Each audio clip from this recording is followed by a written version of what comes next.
In recent times, some television preachers have tried to argue that Jesus never actually died on the cross. Can this be true? Let us begin our investigation by examining whether the Quran does indeed deny the crucifixion. Only one passage deals with the crucifixion. Only one passage speaks to this issue. Surah An-Nisa, Ayah 157. They, the Jews, speaking of the Jews, said in boast. Notice that they were boasting something. They said, we killed Christ Jesus, the son of Mary, the apostle of Allah. But they killed him not, nor crucified him, but so it was made to appear to them. That verse says, they, the Jews, the ones boasting, did not kill him. It doesn't say he did not die. Ask yourself the question, out of more than 6,000 verses, why is there just one passage for such an important subject as the crucifixion? Why would there be just one passage denying that, if denial was the intent? We find, in fact, that there is a certain agreement with the Injil, that the Jews did not crucify Jesus, and furthermore, that they, in their boast, just as we see in the Injil, were not successful in defeating the mission of Rasulullah al-Masih.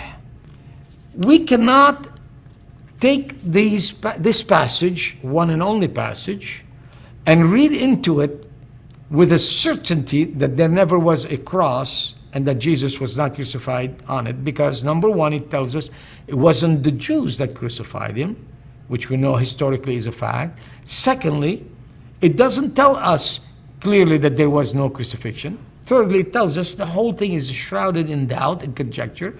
And fourth, that Allah raised him up. Look at Surah Maryam and Ayah 33. It says there, Isa al-Masih speaking, so peace is on me the day I was born, the day that I die, and the day that I shall be raised up to life again. Speaks of the death of Jesus. Well, when does that happen? What's the time frame? Well, there are other verses that seem to situate the event.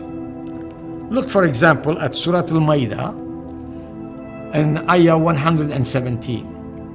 And I, Jesus, Isa speaking, was a witness over them while I dwelt among them. So the time frame is given to us by the witness of the Quran. While I was among them. Well, what does the phrase, you did take me up, mean? In Arabic, it is very clearly, tawafatni. Tawafatni simply means you caused me to die, I died. When we speak of a person that has passed away, we say, tawaffaq, which means he has ceased from this life, he has died.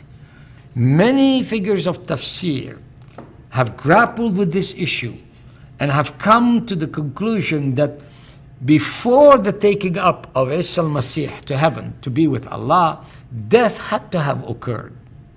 And the Injil testifies that this death was by crucifixion. So we see that in Islam,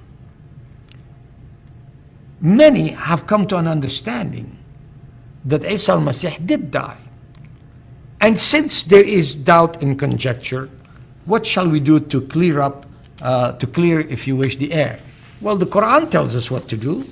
The Quran tells us that when there is doubt, for example, in Surah Yunus and Ayah 94, the Prophet of Islam is instructed, if you are in doubt as to what we have revealed to you, then ask those who have been reading the book from before you. And since it's a matter that is proclaimed in the Injil, we're talking about the book before him, that is the Injil, the New Testament, where it tells us time and again that yes, Jesus did die. It explains when he died, why he died, how he died, and what happened after he died. The testimony is abundant. As a Muslim, I had been taught my entire life that Jesus did not die on the cross, based off of that interpretation of chapter 4, verse 157 of the Quran. But as I investigated history and I looked at what the truth of the matter was, it became incontrovertibly clear that Jesus did die on the cross.